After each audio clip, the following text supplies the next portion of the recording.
ત્યારે ઠાકોરજી સહમતિ આપી અને સ્વયં યમુનાજી મુખ્ય સ્વામીજી આજે રાસમાં બન્યા અને મહારાજ થઈ રહ્યા છે અને મહારાજ કરતા સુંદર નૃત્યો વાદ્યો વાગી રહ્યા છે અને એની ધ્વનિ છેક સ્વામીજીના નિકુંજ સુધી પહોંચી. સ્વામીજીના કાન ઊંચા થયા, અરે આ શોર ક્યાંથી આવે છે? અરે મારા વગર મહારાજ થઈ રહ્યો છે, ઠાકોરજી મારા વગર રાસ કરી રહ્યા છે.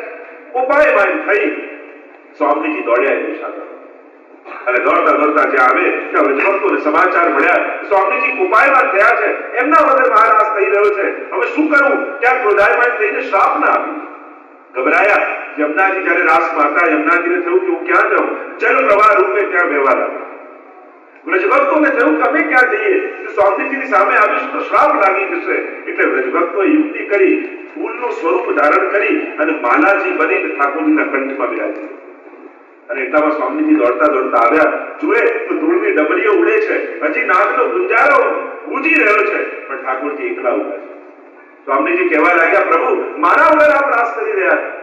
ઠાકોરજી કે ના ના, હું તો ઠાડો છું, એકલો ઉભો છું. ખોટું ન બોલશો પ્રભુ, મને આજે પણ સંકેત મળી રહ્યો છે ચારે તરફથી કે મારા વગર અહીંયા મહારાસ કરી રહ્યા અને ચારે તરફ શોધી રહ્યા છે. શ્રી સ્વામીજી આ વ્રજભક્તો ગયા ક્યાં? એટલામાં ઠાકોરજીના કંઠમાં રહેલી એ ફૂલની માળા ઉપર સ્વામીજીની દ્રષ્ટિ પડી અને થયું કે મારાથી છુપાઈ અને ફૂલોનું રૂપ ધારણ કરીને વ્રજભક્તો શ્રી કંઠમાં બિરાજ્યા છે. અને સ્વામીજીએ ત્યાં ફૂલની માળા હાથમાં લઈને ખેંચી અને તૂટ પડી મોતીની કી માલા. એ માલા તૂટી અને સર્વ વ્રજભક્તો ભૂતલ પર જઈ અને ભૂતલમાં ભિન્ન ભિન્ન જગ્યાએનો જન્મ થયો અને આ સંસારમાં વ્રજભક્તો લીલાથી વિકુટા પડ્યા. એક વાર ઠાકોરજી રાસ કરી રહ્યા હતા અને રાસ કરતા કરતા શ્રી સ્વામીજીએ ઠાકોરજીના મુખારવિંદ તરફ જોયું અને પ્રભુ ઉદાસ દેખાયા. સ્વામીજીએ પૂછ્યું કે રાસમાં પ્રભુ આપ ઉદાસ કેમ? ત્યારે ઠાકોરજીએ કહ્યું કે આ વ્રજભક્તો તો આનંદ લઈ રહ્યા છે, પણ જે વ્રજભક્તો લીલાથી વિખૂટા પડી ગયા, એ સંસારમાં ફસાઈ ગયા છે, પોતાનું સ્વરૂપ ભૂલી ગયા છે અને આ સુખથી એ લોકો વંચિત થઈ ગયા છે.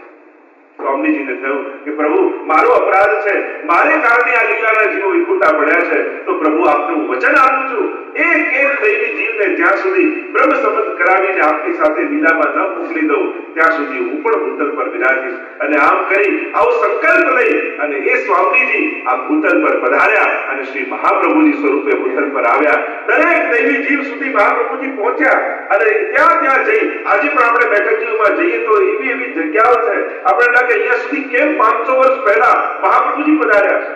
તાળ તડકો વરસાદ બધું જ સહન કરી એક ધોતી ઉપરના ધારણ કરી ખુલ્લા ચલાણથી મહાપ્રભુજી પધાર્યા. કેમ? કારણ કે આ મહાપ્રભુજી બીજું કોઈ નથી, એક સ્વામીજી છે કે જે પ્રણ લઈને આવ્યા છે કે જ્યાં પણ દૈવી જીવ હશે ત્યાં હું પોતે જઈશ અને એમનો લીલામાં સંબંધ કરાવીશ. અને એટલા માટે જ આપણે ત્યાં ચડસ્પર્શ પણ કહીએ છીએ તો પહેલા ડાબો પછી જમણો અને પછી ડાબો કરીએ. ચડસ્પર્શનો પણ આ પ્રકાર છે. ડાબો ચરણ એટલા માટે કે પહેલા લીલામાં હતા, પહેલા ઠાકોરજીનું વામ અંગ ડાબુ અંગ એ પુષ્ટિ અંગ છે, જમણું એ અંગ મર્યાદા અંગ છે. એટલે કે પહેલા અમે પુષ્ટિમાં હતા, લીલામાં હતા એટલે પહેલા ડાબો, તો પછી ભૂતલ પર પડ્યા એટલે જમણો. પણ ફરી મહાપ્રભુજીએ બ્રહ્મ સંબંધ કરાવી અમારો લીલામાં સ્વીકાર કર્યો છે એટલા માટે પાછો ડાબો. એટલા માટે આમ ડાબો જમણો અને ડાબો આમ ચડસ્પર્શ કરે અને પછી આંખે લગાડે. સ્વયં સ્વામીજી આ રીતે ભૂતલ પર પધાર્યા અને બ્રહ્મ સંબંધ કરાવીને ફરી લીલામાં પ્રાપ્તિ કરાવી. તો એટલા માટે બીજું નામ આપ્યું પરમાનંદાય નમઃ. કારણ કે સદાય જે પ્રભુને માણે છે, જેમ પેંડો થઈ જવું એ બ્રહ્માનંદ અને પેંડો ચાખવો એ સ્વરૂપાનંદ, એને મોક્ષ કહેવાય. પેંડો બની જાવ તો પેંડો થઈ જવામાં આનંદ છે કે પેંડો ખાવામાં આનંદ છે? આપણે પોતે પેંડો થઈએ તો બ્રહ્માનંદ, ભગવાનમાં ભળી જવું, પછી તો ક્યાં કોઈ આનંદનો અનુભવ છે? પણ એ પેંડો ચાખવાનો આનંદ છે. એમ ભગવાનની અંદર બિરાજમાન આનંદનો આસ્વાદ લેવાનો આ સ્વરૂપાનંદની ભક્તિ, આ પુષ્ટિ ભક્તિ.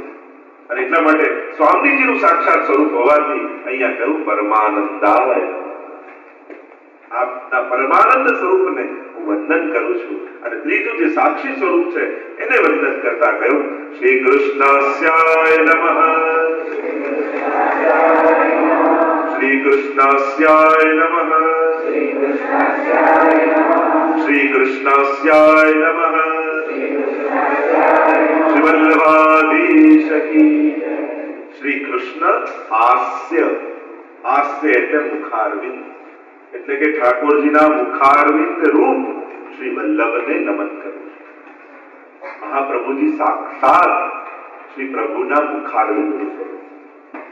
એનું પ્રમાણ શું? કે ઠાકોરજીના મુખારવિંદમાં 7 ધર્મો વિરાજમાન છે અને 7 ધર્મો જે મુખારવિંદમાં વિરાજમાન છે એ સર્વ ધર્મો શ્રી વલ્લભમાં વિરાજમાન અને એ પ્રમાણિત કરે છે કે સાક્ષાત મુખારવિંદનું રૂપ શ્રી મહાપ્રભુ. મુખારવિંદનો પહેલો ધર્મ છે કે પ્રભુના મુખમાંથી મુખાદગ્નિ રજાયતે. એ વેદ કહે કે પ્રભુના મુખારવિંદમાંથી અગ્નિનું પ્રાગટ્ય. એટલા માટે યજ્ઞકુંડ પણ હોય ને એની અગ્નિ એટલે સાક્ષાત પ્રભુનું મુખ કહેવાય. અને એટલા માટે જયારે પણ આપણે આહુતિ આપીએ તો આમ આરોગ આવતા હોય એ રીતે આપો. આમ યજ્ઞમાં ના નાખવા. ઘણા લોકોને માળા ફેરવવાનું કહ્યું તો આમને ગોળ ગોળ ગોળ ગોળ તો માળા પણ કઈ રીતે ફેરવ્યું કહેતા કે એક વ્યક્તિ ઝાડ પર ચડ્યો ને ચકલીનો માળો લઈને અહીંયા મૂકે, કાગડાનો માળો લઈને આમ મૂકે, બધા ઝાડમાં જેટલા માળા હતા ફેરવી નાખ્યા. ત્યાં કરે છે શું? તો કે કાલે દીક્ષા લીધી ને એટલે ગુરુએ કહ્યું માળા ફેરવજો. આ રીતે માળા ન ફેરવવા. દરેકનું એક વિધાન છે, દરેકનો એક પ્રકાર છે અને એ પ્રકારથી જ થાય. જો આપણે ત્યાં શૃંગાર કરવાનો, ભોગ ધરવાનો, ઓઢાવવાનો, જગાવવાનો, પાઠ કરવાનો, માળા કરવાનો, દરેકનું એક વિધાન છે, એની પ્રોસેસ છે, એની વિધિ છે અને એ પ્રકારે જે કરવાનું વિધાન અને ત્યારે જે ફલીભૂત થાય. ઠાકોરજીના શૃંગાર બી કઈ રીતે કરાવે? આ કોઈનું વિધાન. તો શૃંગાર કરાવે ત્યારે યોગના બધા આસનો ઠાકોરજી કરાવે. લાલન બેન આમ છે નુપુર ધરાવવા તો ઊંધા તીર્થાસન કરી કરાવે. ઠાકોરજી શૃંગાર કરતા હોય તો હલવા ના જોઈએ. ઠાકોરજી કઈ રીતે એમના શૃંગાર ઘણીવાર તો લોકો ઝાંપીજીમાં પધરાઈને આવે ને આમ ખોલીએ તો કોઈ હોય પછી ગાદી નીચેથી આનંદ નીકળે. તો ઝાંપીજીમાં કઈ રીતે પ્રભુને પધરાવાય, ઓઢાવાય. ઘણી વાર અંદર જાળીજી હોય તો આ બધું ભીરું ભીરું થઈ ગયું. તો ઝાંપીજી કરવાની પણ રીત આવડી. આપણે ત્યાં આરોગાવાની પણ રીત છે. ઓઢાવાની ઓઢાવતા પણ કઈ રીતે ઓઢાવાય, કઈ રીતે મુખ રખાય, કઈ રીતે સૈયાજી બિછાવાય, આ કોઈનો પ્રકાર છે. એમ પાઠ કરવાનો પ્રકાર છે, માળા કરવાનો પ્રકાર છે, દરેકનું વિધાન છે. એ વિધિપૂર્વક જ કરવું અને કોશિશ કરવી કે વિધિપૂર્વક થાય. તો મૂળ વાત જે કરતા યજ્ઞકુંડમાં પણ જેમ આરોગ આવતા હોય એ રીતે યજ્ઞમાં બદલાય. કારણ કે મુખ છે પ્રભુનું, તો પ્રભુના મુખમાંથી અગ્નિનું પ્રાગટ્ય છે. તો શ્રી વલ્લભનું તો પ્રાગટ્ય જ અગ્નિકુંડમાં. જયારે પ્રગટ થયા ત્યારે અગ્નિકુંડમાંથી પ્રગટ થયા મહાપ્રભુજી અને એટલા માટે પહેલું પ્રમાણિત કર્યું કે એમના મુખમાં અગ્નિ તો આ કૃષ્ણાસ પ્રભુના મુખારવિંદ. ઠાકોરજીના મુખારવિંદનો બીજો ધર્મ છે સાક્ષાત પ્રભુના મુખારવિંદમાંથી સરસ્વતીનું પ્રાગટ્ય, વાગદેવીનું પ્રાગટ્ય છે. તો સર્વોત્તમ સ્તોત્રમાં મહાપ્રભુજીનું નામ પણ વાગપતે. આપણે તો વાર્તા સાહિત્યમાં એવો પ્રસંગ આવે, ઘટ સરસ્વતીની વાર્તા આવે છે કે ઉજ્જૈનમાં રહેતા ને એવા પ્રકાંડ પંડિત ઘટ સરસ્વતી કે પોતાના વિદ્યાના બળે એમણે સરસ્વતીજીને ગળામાં પૂરી રાખ્યા. અને જયારે શાસ્ત્રાર્થ કરવા કોઈ આવે ત્યારે ઘડો લઈને જાય, વચ્ચે મૂકે અને શાસ્ત્રાર્થ ચાલતો હોય ત્યારે સરસ્વતીજીને બહાર પ્રગટ કરે અને સરસ્વતીજી પોતે વચન આપે અને પ્રમાણ આપે કે આ સાચો છે, સામેવાળો ખોટો છે અને આમ કરીને શાસ્ત્રાર્થ જીતી ના.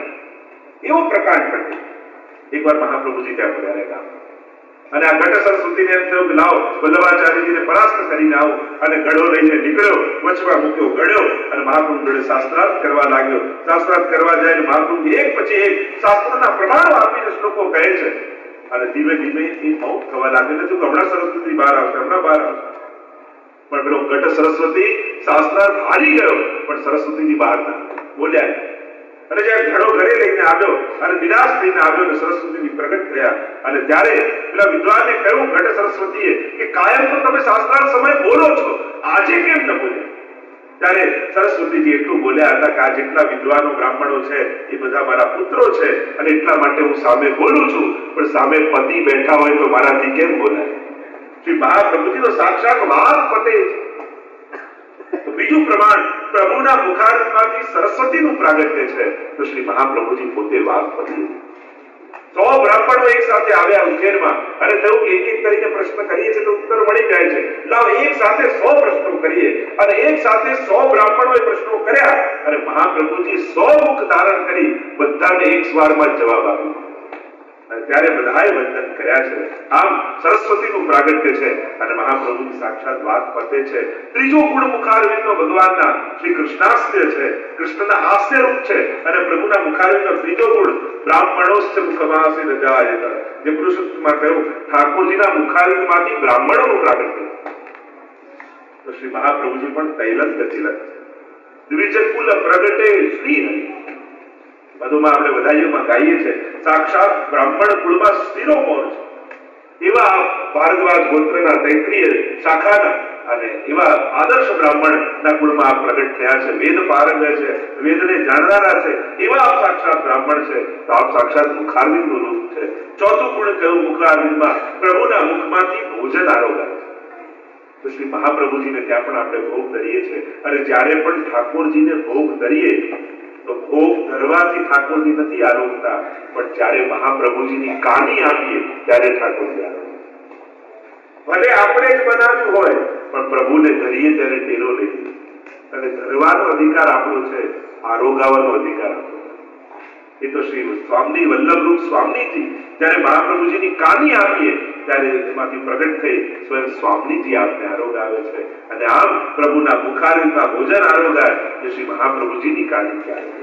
પાંચમું લક્ષણ કહ્યું પ્રભુના મુખારવિંદમાં અત્યંત કમનીય સૌંદર્ય છે, અત્યંત સુંદર છે. વિશ્વજી પણ સ્તુતિ કરતા કહે છે ત્રિભુવન કમનમ કમાલવર્ણમ રવિકર ગૌરવરાંબરમ દધામી વપુરલકતુલા વૃતાનનાબ્જમ વિજય સખેરતિરસ્તુ મે નમત્યા. પ્રભુ આ વિશ્વમાં આપનાથી અધિક સુંદર બીજું કોઈ નથી. તો મહાપ્રભુજીનું પણ નામ છે સહજ સુંદર. શ્રીમદ વલ્લભ રૂપ સુરંગે અંગ અંગ પ્રતિભાવન કે ભૂષણ વૃંદાવન સંપત્તિ અંદર. શ્રી મહાપ્રભુના સ્વરૂપમાં ગાવામાં આવે સાક્ષાત વૃંદાવનમાં ઠાકોરજીને સ્વામીજીને થયેલી અનંત સુંદર લીલાનું રસાત્મક સ્વરૂપ કોઈ હોય તો શ્રી મહાપ્રભુ. એવા સહજ સુંદર શ્રી મહાપ્રભુજી છે. અતિ મોહન છે. મહાપ્રભુજીનું નામ અતિ મોહન, કે પ્રભુના સૌંદર્યમાં બધા મોહિત થઈ જાય પણ જે પ્રભુને પણ મોહિત કરી લે એવું સૌંદર્ય શ્રી મહાપ્રભુજી. એવો પ્રસંગ મહાપ્રભુના ચરિત્ર જીવન ચરિત્રમાં આવે કે એક વાર મહાપ્રભુજી મથુરાની બજારમાંથી પસાર થતા અને બજારમાંથી પસાર થતા હતા. ત્યાં એક ઠાકોરજીના સ્વરૂપ વેચવાની દુકાન, અનેક અલગ પ્રકારના અનેક ભગવત સ્વરૂપો ત્યાં રાખેલા.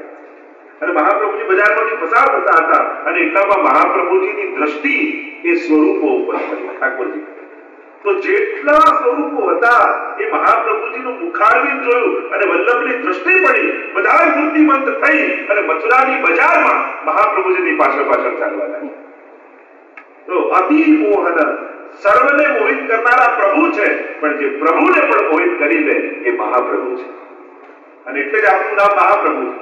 તમે અનેક પ્રસંગોમાં એવું જોશો કે જ્યાં સાક્ષાત મહાપ્રભુજી ઠાકોરજી સ્વરૂપે દર્શન આપ્યા, પણ એવું ક્યાંય પ્રસંગ નહીં જુઓ કે ઠાકોરજી મહાપ્રભુજી સ્વરૂપે દર્શન આપ્યા. કારણ પ્રભુનું સ્વરૂપ મહાપ્રભુજી લઈ શકે છે, પણ પ્રભુમાં પણ એટલું સામર્થ્ય નથી કે વલ્લભનું સ્વરૂપ ધારણ કરી શકે. અને એટલા માટે શ્રીજી પ્રભુ અને વલ્લભ મહાપ્રભુ છે. એટલે જો દાન મળો કે દાતા વાર્તા એનો પ્રસંગ આવે છે, કહ્યું કે પ્રભુ તો દાન છે પણ દાતા મહાપ્રભુજી છે. અને દાન એકલું ક્યાંય જઈ શકતું નથી, દાતા હોય તો જ જઈ શકે છે. અને એટલા માટે ઠાકોરજી પ્રભુ અને વલ્લભ મહાપ્રભુ, કારણ કે પ્રભુને પણ જે આપી દે એ જ મહાપ્રભુ હોય છે. અને એટલા માટે આપણે મહાપ્રભુ કહીએ. આમ અત્યંત કમનીય સૌંદર્ય એવું શ્રી વલ્લભનું મુખારવિંદ પણ એવું જ છે. છઠ્ઠું કહ્યું સાક્ષાત પ્રભુના મુખારવિંદમાંથી વેદોનું પ્રાગટ્ય છે. તો શ્રી વલ્લભ પણ વેદ પારંગ છે, સાક્ષાત વેદને જાણનારા છે, કર્મ માર્ગ પ્રવર્તક છે, એવા મહાપ્રભુજી છે. અને સાતમો ધર્મ કયો કે પ્રભુના મુખારવિંદમાં અધરામૃત છે. તો સાક્ષાત એ અધરામૃતની સુધારું સાક્ષાત મહાપ્રભુજી. સુરત કૃષ્ણ પ્રેમા મૃત રસ ભરે નાતિ ભરિતા વિહારાન પુરવાણા વ્રજપતિ વિહારાબ્ધિષુ સદા પ્રિયા ગોપી ભરતુ સ્ફુરતુ સતતમ વલ્લભ ઇતિ પ્રથાવત્યસ્માકમ હૃદિ સુભગ મૂર્તિ સકરુણ. સપ્ત શ્લોકી જેમાં મહાપ્રભુના ગુણો બતાવે છે. એમાં આમ સાંઈજી કહે છે, સ્મૃત કૃષ્ણ પ્રેમામૃત રસ ભરેનાથી ભરિતા, સાક્ષાત પ્રભુના રોમ રોમમાંથી પ્રગટ થતા રસની સુધારું શ્રી મહાપ્રભુ. રોમ રોમ રસ છલકે શ્રી વલ્લભ, રોમ રોમ રસ છલકે. મહાપ્રભુજી બધાઈઓમાં એ સાક્ષાત રસરૂપ છે, સુધારૂપ છે. અને એટલા માટે આ સાતે ધર્મો જે ઠાકોરજીના મુખારવિંદમાં બિરાજે છે, એ સાતે ધર્મો શ્રી મહાપ્રભુજીમાં પણ બિરાજે છે. અને એટલા માટે પ્રમાણિત થાય છે કે શ્રી મહાપ્રભુજી શ્રી કૃષ્ણાસ્યાય નમઃ, શ્રી કૃષ્ણાસ્યાય નમઃ, શ્રી કૃષ્ણાસ્યાય નમઃ. બોલો વલ્લભાધીશ કી જય. સમય તો આવ્યો છે, હવે થોડી ગણકાભિષેકની લીલાનો પ્રસંગ જોઈ લઈએ. શ્રી મહાપ્રભુજી 11 વર્ષની વય થઈ. પિતા લક્ષ્મણ ભટ્ટની સદે બાલાજીમાં પ્રવેશ કર્યો અને પૃથ્વી પ્રદક્ષિણા કરવા માટે મહાપ્રભુજી પધાર્યા. સૌથી પહેલા પધાર્યા વિજયનગર. કૃષ્ણદેવ રાયનું રાજ્ય છે અને બહુ જ મોટું રાજ્ય છે. તો ઘણીવાર ભારતના ઇતિહાસમાં પણ કેવલ દિલ્હીને કેન્દ્રમાં રાખીને આખા ઇતિહાસ લખાયો છે, પણ દક્ષિણ ભારતમાં પણ બહુ મહાન રાજાઓ હતા અને ખૂબ મોટું શાસન એમનું હતું. અને એ બધું અંકિત નથી. આ કૃષ્ણદેવ રાય એ સમયના સૌથી મોટા રાજાઓ અને વિજયનગર આજે હમ્પી ને નોર્થ કર્ણાટકામાં એ સ્થાન છે. અને ત્યાં આ વિજયનગર નામની રાજધાની. અને રાજાએ બહુ મોટો શાસ્ત્રાર્થ રાખ્યો છે કે કયો ધર્મ સાચો, કયા ભગવાનનું ભજન કરવું, કઈ રીતે માયા, જીવ, જગત અને બ્રહ્મને જોવા. અને એના માટે ભારત વર્ષના સર્વ આચાર્યો અને સર્વ વિદ્વાનોને ત્યાં ભેગા કર્યા. એ રાજાના કોષાધ્યક્ષ શ્રી મહાપ્રભુજીના મામા, અને મહાપ્રભુજી સ્વયં પોતાના મામાને ત્યાં બોલાવ્યા. અને અહીંયા રાજાની સભામાં શાસ્ત્રાર્થો ચાલી રહ્યા છે. ભારત વર્ષના બધા જ પ્રકાંડ પંડિતો આવ્યા છે. અને રાજાએ કહ્યું કે જે જીતશે એનો હું સેવક છું, અને 100 મણ સોનાથી એમનું સ્નાન કરાવે, કનકા અભિષેક, સુવર્ણનો અભિષેક એમનો કરાવે. એટલે ઘણા બ્રાહ્મણો તો ધનની લાલચથી આવી ગયા. કહ્યું કે કોઈ પણ તર્ક વિતર્ક કુતર્ક આપીને પણ જો આ શાસ્ત્ર જીતી લઈએ તો 100 મણ સોનું પ્રાપ્ત. શ્રી મહાપ્રભુજી મામાને ત્યાં પધાર્યા છે. સમાચાર મળ્યા કે રાજાને ત્યાં શાસ્ત્રાર્થ ચાલે છે.